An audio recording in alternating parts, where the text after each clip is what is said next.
Hello and welcome to another episode of What Do You Call It podcast. I'm your host, GB. Just before I introduce my guest today, I'd like to give a very special shout out to the Park Tavern in Southend-on-Sea, as we're currently recording today's interview live in person. I would actually highly recommend visiting this pub if you're in the area, as they offer live music, karaoke, sports and TV, tasty food, great customer service, good atmosphere, low prices, and even events for the families, including wrestling. Shout out to DK Academy, who also host their well-received shows at the Park Tavern. What more can you ask for?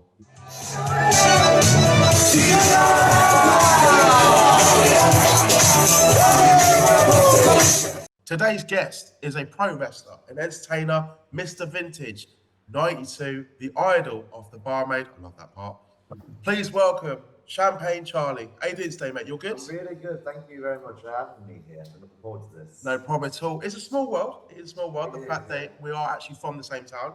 So we actually arranged to do this interview not long ago, and kind of meet in the middle. We found a pub that we actually are both aware of. Absolutely. It's just that when you messaged me for this, Yeah. I mean, obviously I'd seen your podcast on Instagram and YouTube and everything. But it was just amazing that when we started talking, that exactly how close we actually live. So it was just the weirdest. It's scary. Yeah. And we're not just saying this for the sake of it, but we have actually never really interacted with each other either. No, but we know similar people Yep. as well. So Yep. I've had people like friends with in the business on the show as well. Although actually, tell a lie, I did meet you, Wembley. Yeah, very briefly though. I didn't actually know who you were at the time. I didn't actually know you from Southend.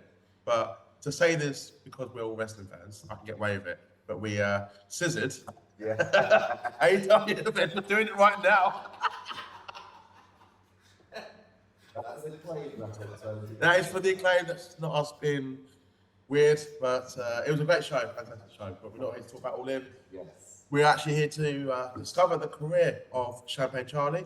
But before we do that, we do need to rewind the clocks and discover what made you a wrestling fan.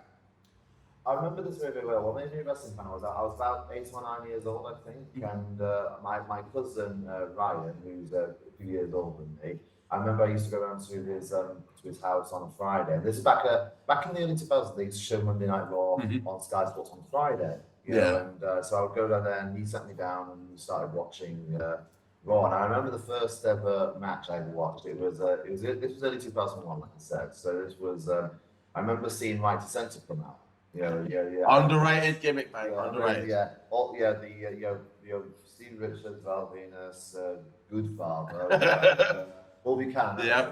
All four of them come out, and they start doing their preachy stuff in the ring, and then this big explosion comes out. And out walking side by side come the Undertaker and Kane. And that was the moment I was like, "What is this?" Yeah, you know what I mean? Yeah. Just those two presents there. And they came down to them, and they beat the hell out of them. I think that's when Right Sense were kind of on the way out. Yeah. In the 2000s, they were pretty much at the peak. They were tag team champions, but you had the Brothers Destruction as well. But for you to see that visually, it's as a kid, From that, I started watching more. My cousin used to tape things for me. Then my dad, against his will, bought me a couple of videos as well. I remember the first video I got was SummerSlam '99, actually. So it was that was a good show itself. Yeah. Triple H, Foley, and Austin main event. Jesse Ventura, I'm a fucking nerd. Yes.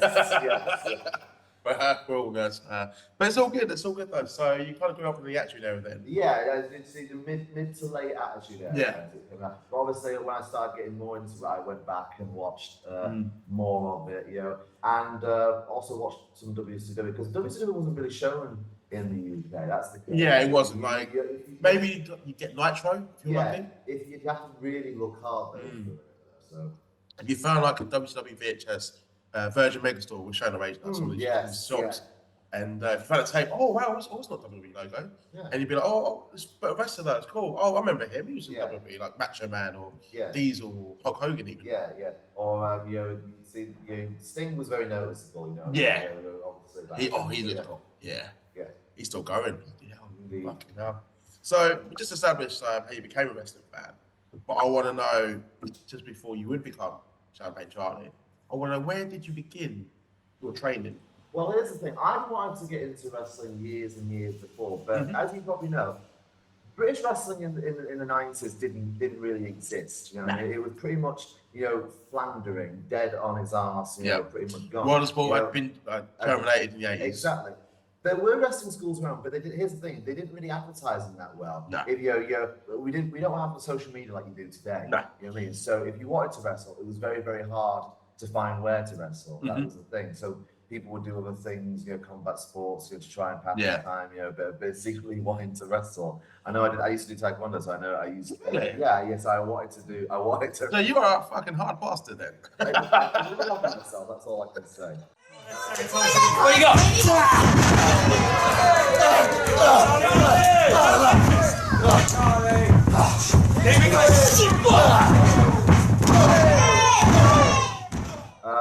But then I wanted to wrestle. My dad was not for it. Yeah. He used to say, no son of mine is going to wrestle, etc.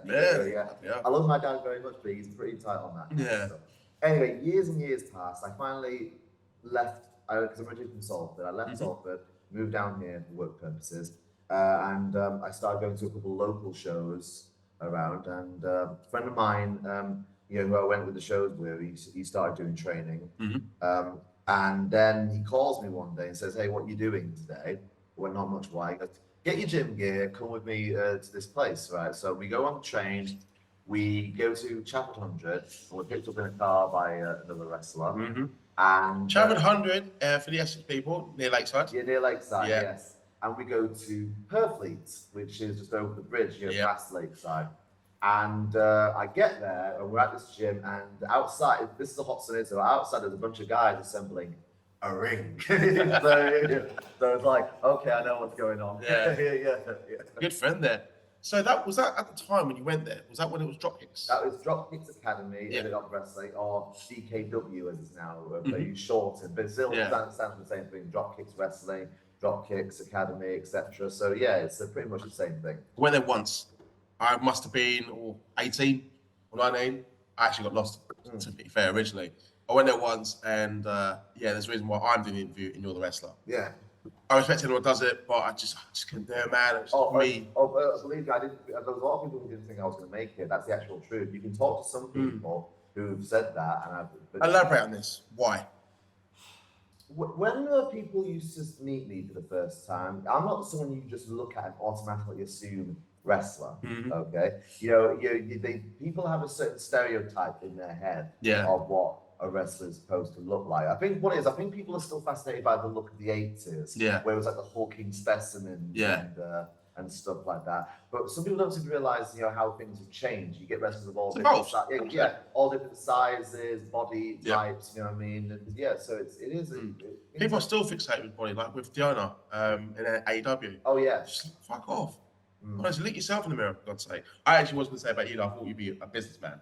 Yeah. So when I first met Champagne Charlie for recording, I was like, hey, so you got meeting after this? Like, exactly. It's a compliment. It's a compliment. Don't worry. I like to say, I like to present myself the same way. Everyone's different. That's the thing. So yeah, I'm just a bit like I'm from a '90s hip hop video at the moment. But some people didn't think I would last 6 months. You know what I mean? And there are some people, they sometimes make their little quips, because I don't do flips. That's fine. You know what I mean? I'm not comfortable doing that kind of stuff. I don't have the best body, which is fine. You know what I mean? That's just I do what I can to keep in shape anyway. Yeah. So it's these little things sometimes. Sometimes you have your people are just stuck in their ways. Yeah, exactly. But look at some of the best. Mick Foley, Dusty Rhodes, even like today, like Eddie Kingston. I know like some people don't like him. I think people just kind of jump on the bandwagon with that. But he's still a star, and he still cuts good promos. Can you believe in him? Listen, there was a few family members who I told I was wrestling, and they didn't, and they laughed about it. The actual truth, because I was in my family, I was the black sheep. Okay, all my family in Salford. Now Salford is basically back in the 90s was one of those places where if you had dreams or aspirations, don't bother with it. That's the thing. A lot of them are tradesmen, which is fine. You know what I mean? But I wanted to do something different. I loved acting or stuff like that, and then wrestling came along.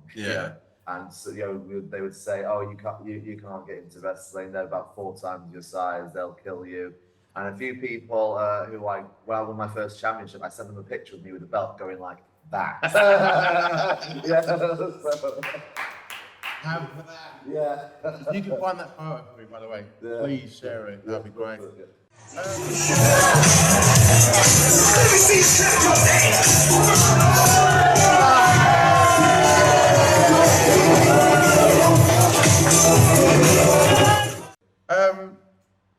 When did you make your official in-ring debut? Okay, so my first official in debut. Now, Champagne Charlie now, I have had, I have had a couple of gimmicks before which didn't necessarily work. Yeah. But my first in-ring debut was in a battle or a rumble match, which most things are. Yeah. I was on a different gimmick back then, which I didn't see as an in-ring character. I started off doing managing first because I was better on the mic than I was in the ring at the time. Yeah. And sometimes you just need to find a place to fill somewhere. They had a guy who was okay at talking but not great at the time, so they put me with him. To try and here's the thing. Like I said, he was a good talker. He didn't need a mouthpiece, but I think I was put with him to try and reel him in a little bit until he found himself. Do you want to know who that was? Who? That was Jordan Saeed. Really? Yeah. Shout out to him. I met him last year actually at Coliseum Pro Wrestling. Yeah, great. Man who's doing great things. Yeah, he's doing really well. Yeah. I did not know that. Fair enough. I might have mentioned that because I think I'm going to be back there this year. I can tell you do have the gift of gab though. Yeah. Like I've heard some stuff with you and John Scott. Yeah. John's network. Shout out to him. Good friend of the show. Just a good friend. Yeah, he's a great interviewer. Yeah. Did you find with the promos? I will touch the rest as well. But I think promos have become a bit of a lost art, in my opinion. And I think you're going to agree with that. Absolutely. But I want to know from your point of view and just how you improved your own speaking skills. Did you find any influence? Did you find yourself watching any promos or even outside of wrestling? Well, there's a couple of things. One thing that helps is my background in theatre. That's one thing I think that helps. Because you're able to present and articulate is one thing. But also the promo, you can't really. I don't think you. Some people pre-write their promos, which is fine, but that's not necessary. I think a promo has to be something that's raw that comes from within. That's exactly, really, because people can tell when you're being genuine and when you're not. Yeah. You know what I mean? It doesn't matter what you try and do to hide yourself. People know. Yeah. That's the thing. So if you're in the moment of, like, say you've been run down or you've been passed aside many times, let those emotions come out in those things. Make it something real in that moment in time. And you're right, it isn't lost art. I mean, there are some really good people who do promos today, but at the same time, you look at some people in the business. I'm not necessarily pointing any names out, but like in the big leagues, and they're given a certain push, and it's like, you know what I mean? But that's it. I do feel like character work is so important. Don't get me wrong. Yes, you should be able to know what you're doing in the ring, 100%. But it's just I think it has changed a little bit. Yes. Everyone's kind of worried about what the fans think online and the ratings and the opinions and whatever. Yeah. And fair enough, if that's how you work, that's absolutely fine. But I think the character work, in terms of selling the merch, creating that story and that emotion, it's just as important it is. as your technique as well. Yeah, at the end of the day, we're entertaining people as well. Yeah, 100% agree, mate. 100% agree. As you explained, like before you became Champagne Charlie, you had a few gimmicks and stuff, but this is who you are. Yeah. If you had to explain to a wrestling fan who hadn't seen you before, who exactly you are?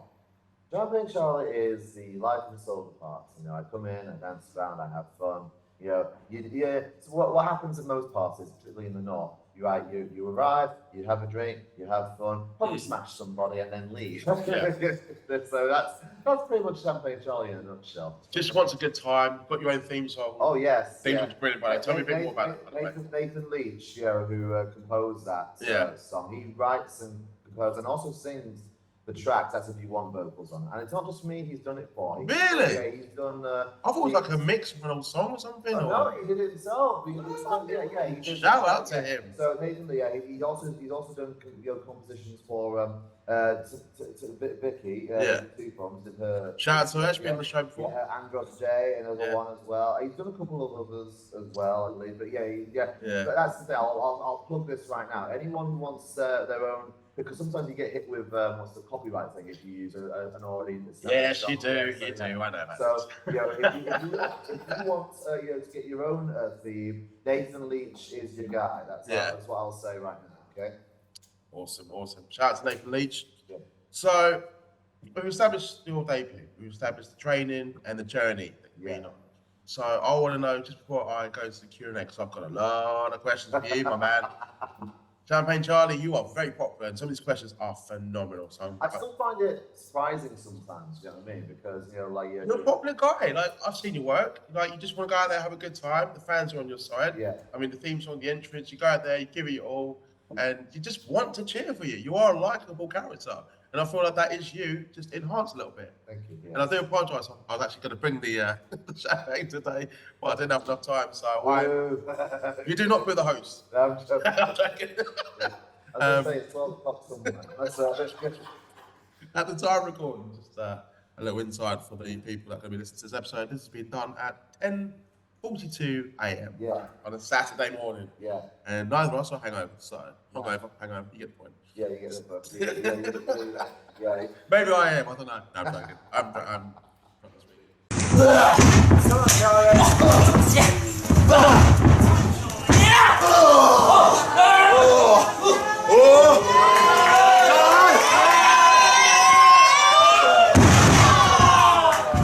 So, give me some of your personal highlights.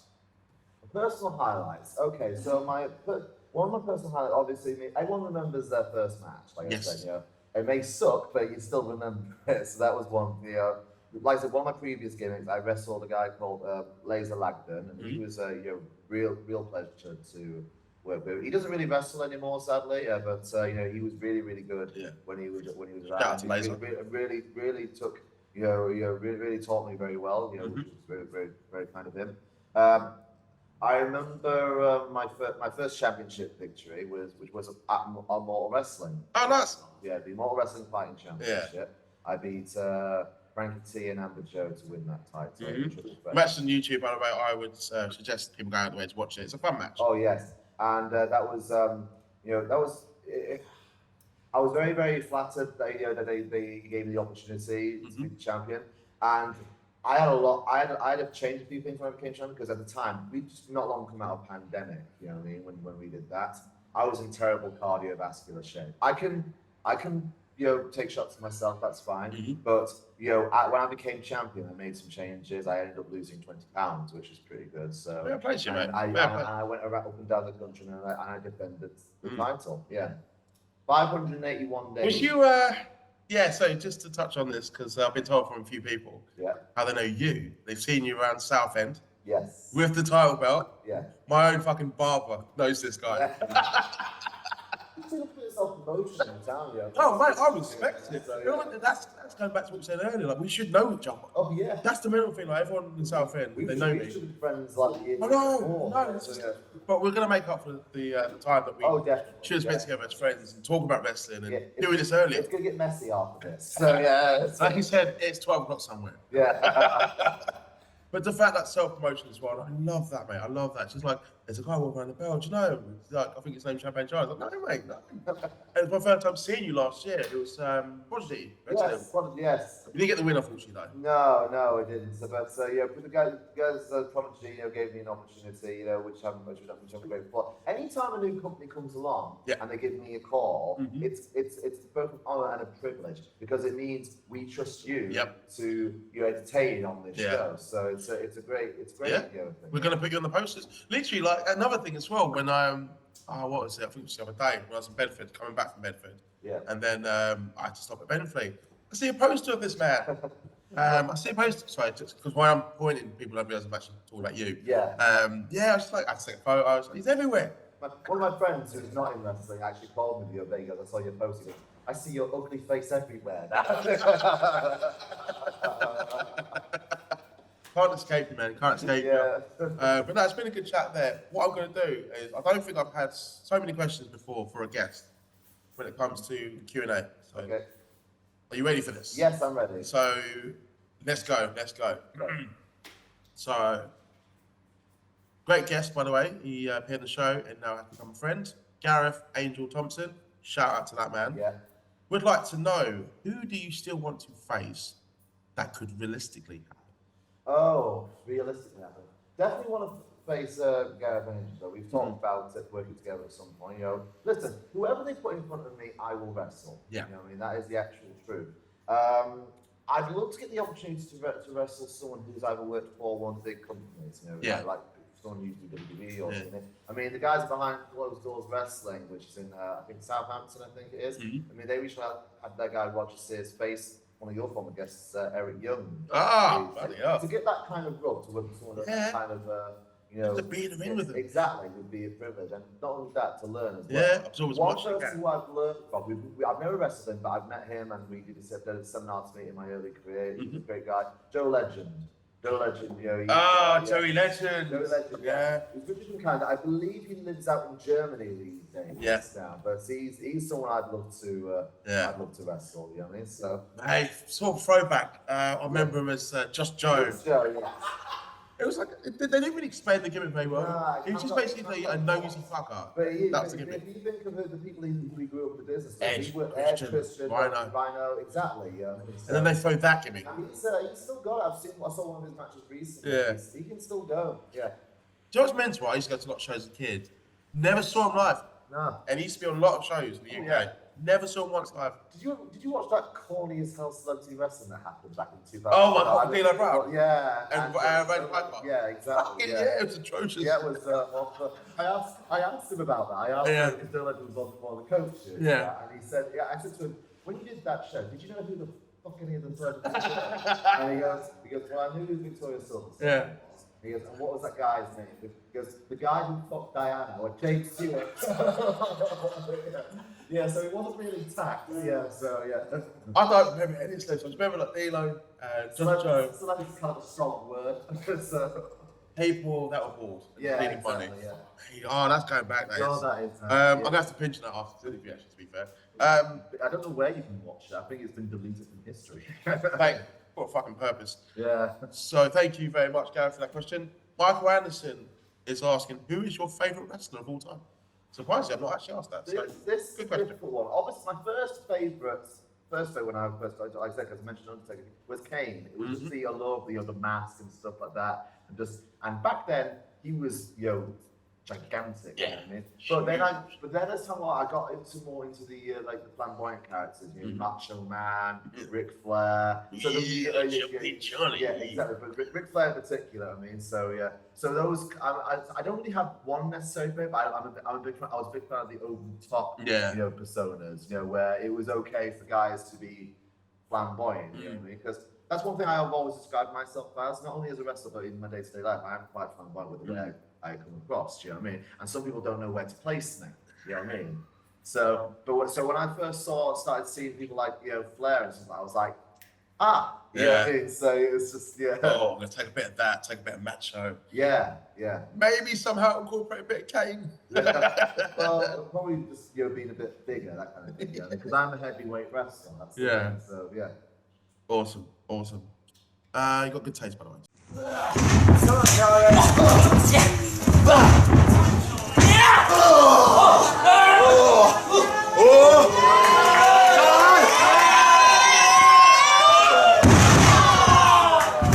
So, Denise St. George wants to know, who would you love as your tag team? Here's the thing. I've done a couple of tag teams already. You know what I mean? And I'm in one right now. I was for 2 years teamed with Benny Nitro. We were the Champagne Supernovas together. Came close to winning the DKW tag title. Sadly, that never happened. And then we ended up feuding against each other. But in all seriousness, the 2 years I had.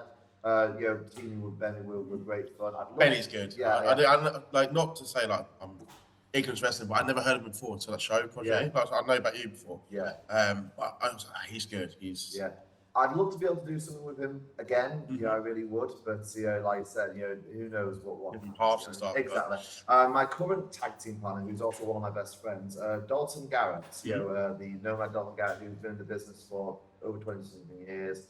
Big super heavyweight, and we've travelled thousands of miles together up and down the country. You know what I mean? But You know, we wrestle as the first class, which is great fun. You know what I mean? You know, and we've travelled into some of the northern territories where we're not very well known. So we're going into new places nearly every single time, which is great fun. You know Do you find yourself when you go to northern areas, like near, like where you're from originally? Yeah. Do you get cheered? Here's the thing. I only started going into the Northern Territories recently, which was back mid. I love that word. So, say again. Yeah. Northern Territories. Yes. Yeah. In Territories last year. Yeah. So because now to you I sound Northern, but when I go back home because of my voice, Yeah. as you mentioned, we mentioned off camera before. Yeah. I don't necessarily sound too strong Northern accent. I can tell a hint. Yeah. Yeah. So when I go up there, it sounds different to them. So, Really? So they think I'm from here sometimes. So because of that, they actually boo me up there. Oh. Yeah, I know. Yeah, and this was I'm from the northwest. This is the northeast where I went to. So this is like Sheffield area, close to Newcastle, some of those areas. Anyway, I don't know if I should say this or not. Go for it. I've been asked to appear at a promotion in April called Bolton Town Wrestling, and Bolton is only, I would say, a half hour away from where I grew up in Salford, just outside Manchester. Yeah. And so going up there and actually wrestling amongst my family and friends. That's really awesome. That's going to be Bit of a homecoming it's for you. one of the things I always wanted to do. I've always wanted to go home and wrestle because there are some people there who have actually never seen me wrestle. Yeah. That's really awesome. My dad lives in in Manchester still. In my entire career, right, I can count. Do you want to know how many times he's seen me wrestle? Oh, Just twice. That's it. And I've been wrestling for like 8 years. Yeah. Twice. Yeah. Oh, if anyone, sorry, just can't forget this is being recorded as well. Yeah. I put 0 up. Yeah. Yeah. Fair enough, man. That's gonna be quite an emotional time as well. Yeah. Obviously where you put the finger to him when you had the belt. Yeah. But for you to go back, establish wrestling early, you've been doing it for a while now. Oh yeah. For you to be like, this is what I do. I'm Champagne Charlie. Just a few more questions to ask, and we're going to wrap this interview up. Anna Marie Childs has asked, I love you laugh that way, has asked, how was your wrestling journey changed and evolved since you first started? Good question. Well, it's what's changed is how people have perceived me. You know what I mean? Like I said, when I first few years, I wasn't really taken very seriously. Yeah. And I trained at DKW. I still train at DKW now, but I was trained for the first 5 years. Apart from DKW bookings, because DKW have the rule is if you train, you get booked with them, right? Yeah. But then obviously people want to start branching out. Yeah. I couldn't get any bookings. I didn't get booked on a lot of shows. Before I tried to put the feelers out, but no one was interested. And it took one person to give me a chance. Who was that one person? That was Jay White, who owns not Jay White as in the Twitch page, yeah. Jay White, who runs Immortal Wrestling. Yeah. He gave me an opportunity. Yeah. And I remember that first match at Immortal. It was different. It was being in a new venue that I'd never been before was quite something. You know what I mean? Being in a new company, seeing how things would run differently. My first match there was against Curtis Elliott. Yeah. And and from that I started getting more and more bookings here, there, and everywhere. And so, and now I feel I'm in a good position where I've earned that kind of respect, from my peers, where and where people say, "Oh, Champagne Charlie, we'll work with him, or we'll book him." You know what I mean? So now I'm actually on people's minds, whilst I couldn't even get a thought of a few years ago. And you've got a following, like Yeah. I've got loads of questions. Unfortunately, I'm unable to actually ask a few more, just because we are going to have to wrap this up. Yeah. Just the time we do have to wrap this up because the pub itself will be open because it's very busy. Yeah. Park Tavern. We can actually see quite a few people already queuing up. Yeah. You might be able to see it on the camera. So I can't see myself, but I can see it in the corner of my eye. So, so I do apologise, RT, on Instagram, but maybe next time I'll get your questions answered. But I'm sure Champagne Charlie will reach out to you and let you know personally about the questions, because you have some good questions. So as we are going to officially wrap this interview up, shout out to Park Tavern. Thank you very much for coming to this interview as well. Is there anything you want to say, anything you want to promote as we're now at the end of this interview, Champagne Charlie? Just support indie wrestling. You know what I mean? These guys. So there are some people who do this as their full-time job. This is their bread and butter, and this is their passion as well. So support all wrestling. and get to, check it out. If you're not a fan, give it a try. That's all I will say. It's a great form of entertainment, and you'll have a great day out as well. Awesome. Where can the listeners find you on social media? Find me at Champagne Charlie Vintage 92 on Instagram. Also follow companies such as the likes of BKW, Immortal Wrestling, CCW, IWE. Great companies, stuff like that. So yeah. Awesome. And, hopefully there'll be some more stuff on the horizon very soon. Fantastic. Gonna shake your hand. Thank you for coming in. Thank you very much appreciated.